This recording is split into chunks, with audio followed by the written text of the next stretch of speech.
이재명 대표 피습 사건 이후 주요 정치인들이 일정을 줄줄이 취소하면서 총선 시계가 멈춘 모양새가 됐습니다. 총선 전국에 이번 피습 사건 어떤 영향을 미칠까에 관심이 쏠리는데 그래, 이 정치인들 테러 이후에 그러면 보통 정치적 상황이라는 게 있는데 네. 대선을 맞이하는 상황도 있고 총선을 맞이하는 상황이 있고 지방선거를 지휘하는 상황이 있었는데 대체로 보면은 반반이었던 것 같아요. 2006년도에 박근혜 당시 지방 유세를 할 때입니다. 그때 서울시장, 오세훈 시장을 이제 거점 유세를 신촌 현대백화점 할 때인데 이후에는 뭐 대전은요 있었지 않습니까? 대전은요죠? 거의 이때입니다. 그래서 이때 사실상 우리 당의 상태가 별로 안 좋았어요. 그럼에도 박근혜 비대위가 그런 엄청난 이제 피습을 받고 난 뒤에 사실상 승리를 이끌었어요. 그때는 선거가 얼마나 남았었습니까? 그때가 5월 20일이니까 선거가 6월이니까 한 보름도 채 안 남은 정도였죠. 상대적으로 99일이라는 시간은 좀 길게 느껴질 수 이거는 있겠네요. 엄청 긴 시간이에요. 예. 그리고 이제 지난번 뭐 재작년에 송영길 대표 같은 경우는 그때도 신촌이었어요. 네, 근데 송영길 대표 입장에서는 선거를 실패했어요. 그때. 근데 이제 2002년도에 11월달에 노무현 당시 그때 국회의원 후보가 그때 이제 계란을 얻어맞아요. 네. 근데 노무현 당시 후보는 그걸 맞고 난 이후에 당선이 됩니다.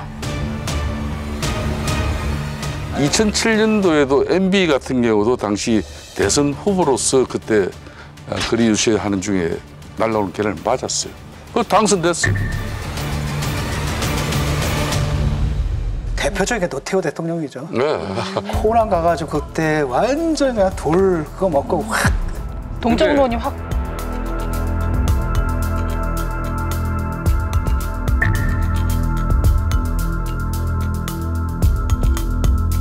2007년 11월 달에 당시 이해창 당시 후보 같은 경우는 우리 당 보수정당에서 두 번 대선 후보가 실패하고 난 뒤에 무소속으로 나갔거든요. 예, 맞아요. 그때는 이마에 제대로 계란을 맞았어요. 그때 낙선했죠. 이게 알 수가 없어요. 그냥 알 수 없는 겁니다. 그래서 이거는 정치인 피습하고 그 이어지는 선거의 뭐 승패 여부는 뭐 이긴 경우도 있고 진 경우도 있고 그런 거예요. 저는 좀 불편하거든요. 이런 사건 났는데 총선에 유리할까 말까. 두 정당 모두 좀 그러는 것 같고 언론도 거기에 관심을 갖는 것 같거든요. 근데 중요한 건 뭐냐면 이런 일이 벌어지지 않게끔 하는 게 더 중요한 거잖아요. 그래서 첫 번째는 뭐냐면 이 VIP 경호가 지금 안 되고 있다 그러더라고요. 그러니까 당대표는 그 VIP 경호 대상이 아니래요. 그러니까 이런 일이 또 벌어질 수도 있는 거죠. 몇 번 벌어졌다. 이게 지금 시스템 비어 있는 거거든요. 이걸 어떻게 할 건가? 논의가 이렇게 가야 되는 거잖아요. 두 번째로는 뭐냐면 바로 이런 식으로 정치화하는 것이 결국 이런 현상을 낳았거든요. 그렇다면 이런 일이 벌어졌을 때 각 정당들은 어떤 일을 하는 게 책임 있는 정당의 모습일까를 고민해야 된다는 겁니다.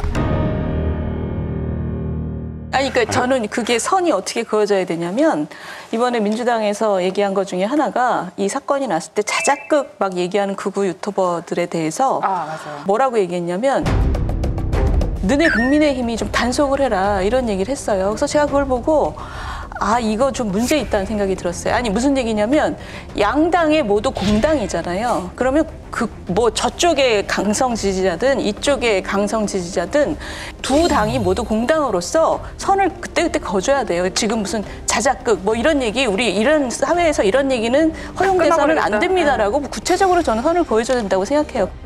맞습니다.